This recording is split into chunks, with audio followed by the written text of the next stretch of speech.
रमेश एक गरीब किसान था जिसने अपनी पूरी जिंदगी खेती में गुजार दी थी।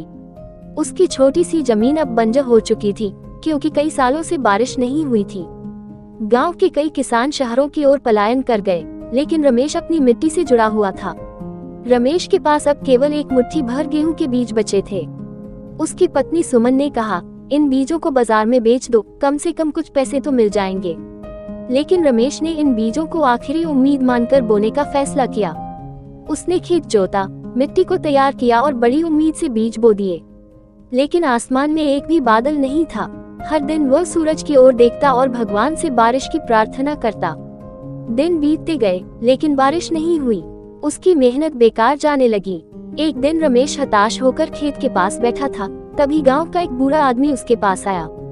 उसने कहा, बेटा, उम्मीद कभी मत छोड़ो। प्रकृति का नियम है कि धैर्य रखने वालों को ही उसका फल मिलता है। रमेश ने बूढ़े की बातों को दिल से लगा लिया और इंतजार करता रहा।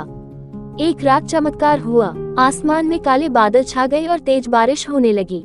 रमेश खुशी से खेत में दौड़ पड़ा। बीजों ने मिट्टी में जीवन पकड़ लिया और कुछ ही हफ्तों में खेत में हरी फसल लहलहाने लगी। जब कटाई का समय आया तो रमेश की मेहनत रंग लाई।